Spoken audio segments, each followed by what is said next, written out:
안녕하세요. 모닝쇼 김은별입니다. 간밤 뉴욕 증시 혼조세로 거래를 마쳤는데요. 지난주까지 계속해서 상승하며 가파르던 랠리를 멈추고 이제는 여러 지표들을 둘러보면서 어느 정도 숨고르기에 나서는 모습이었습니다. 지금 고용지표가 하나씩 나오고 있습니다. 일단 간밤에 있었던 지난 10월 이 구인 건수를 보시면 최저치로 떨어지면서 금리 인하에 대한 기대감은 훨씬 더 커지고 있는데요. 하지만 꾸준하게 글로벌 IB들은 이 시장에 퍼져 있는 금리 인하 기대감이 과도하다라는 시각을 내놓고 있습니다. 오늘 블랙록에서는 내년 연준이 공격적으로 금리를 인하할 것이라는 예상은 잘못된 것이라면서 시장 기대가 과장돼 있다고 분석을 했습니다. 이 배경에는 일각에서는 내년에 금리 인하가 5차례 이상 이뤄질 수 있다 이런 분석들이 나오기 때문인데요. 과연 그렇다면 우리는 어떤 스탠스로 현재 이 금리 인하에 대한 부분들을 바라보고 투자 전략을 짜봐야 될지 모닝쇼에서 오늘 함께 도와드리도록 하겠습니다. 먼저 간밤에 있었던 소식들부터 참고해 보시죠. 첫 번째 소식입니다. 이 관련해서 구인 건수가 발표가 됐는데요. 일단 지난 10월에 미국 기업들의 채용 공고 건수가 2년 7개월 만에 최저치로 내려서게 되면서 그동안 뜨거웠던 노동시장이 계속해서 식어가고 있다는 점이 확인이 됐습니다. 미국 노동부의 구인이직 보고서에 따르면 지난 10월에 민간 채용 공고는 873만 건이었는데요. 전달 대비 6.6% 정도 한 번 더 감소하는 그런 흐름들을 기록했습니다. 다우존스의 예상치가 940만 건이었기 때문에 이를 훨씬 더 밑도는 수치가 나왔다고 확인해 보실 수 있겠고요. 지난 2021년 3월 이후에는 최저치까지 내려왔다라고 함께 이렇게 수치상으로 살펴보실 수 있겠습니다. 7월에 있었던 수치보다도 훨씬 더 줄어드는 모습들이 점차 나타나고 있는 상황인데요. 민간 기업의 구인 건수는 4월에 1,032만 건을 찍었는데 이후에 5월이나 6월, 7월까지 꾸준하게 감소세를 기록을 했었고요. 그렇지만 여름에 휴가철을 맞아서 급증하는 모습들이 한 차례 드러나기도 했습니다. 하지만 이후에는 다시 한번 하락세로 가고 있다는 점이 현재 이런 지표를 통해서 나왔고요. 채용 공고에 대한 감소는 굉장히 전 부문에 걸쳐서 광범위하게 일어났습니다. 구체적으로 보시면 의료와 사회복지 분야에서 23만 6천 건이 감소했고요. 금융과 보험에서는 17만 건 가까이, 부동산과 임대 분야에서는 5만 건 가까이가 현재 줄어드는 모습이었습니다. 퇴직률 보셔도 1년 전만 해도 이 3%에 달했는데 현재는 2% 초반대를 유지하고 있습니다. 그러니까 고용시장에서 구직을 하려는 이런 구인에 대한 부분들이 이 자신감이 좀 떨어지고 있다라고 해석을 해볼 수가 있을 것 같고요.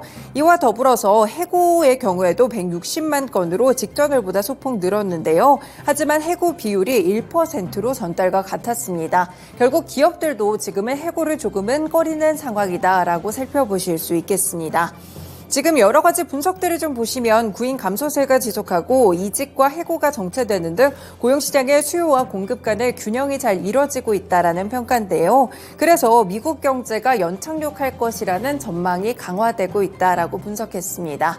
이렇게 연착륙에 대한 기대감이 커지면 결국에 내년에 있을 금리 인하에 대한 부분들 조금 더 뒷받침을 해줄 수 있을 만한 근거가 되기 때문에 이번 주 첫 번째로 나왔던 고용지표에 대한 부분들 해석을 살펴보시면 될 것 같습니다.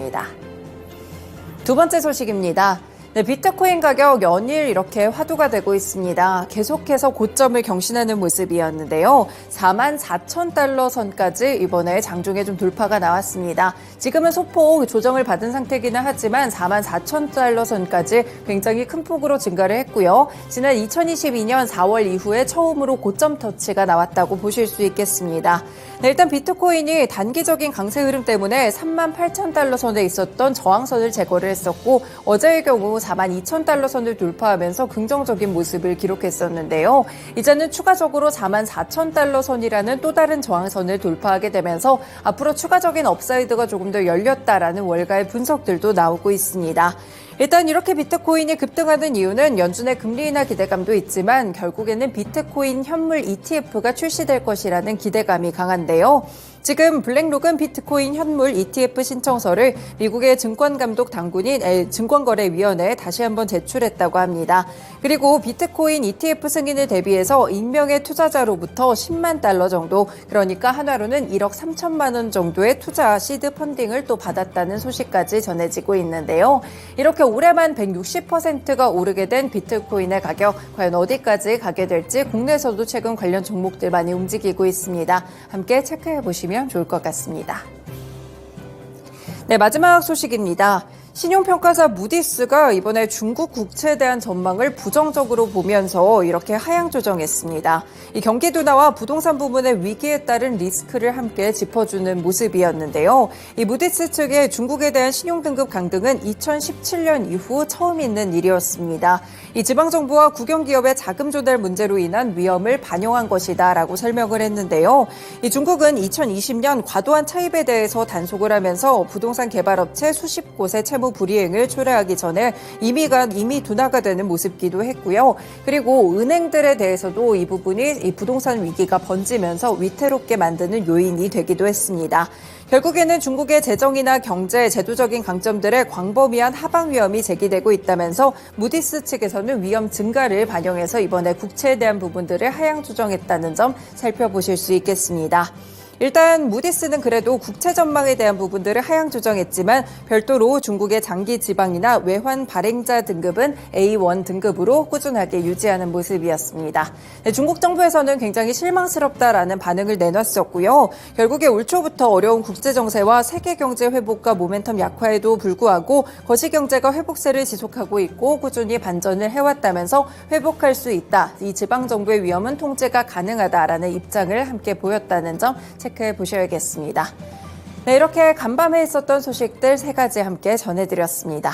모닝쇼 본격적으로 출발합니다.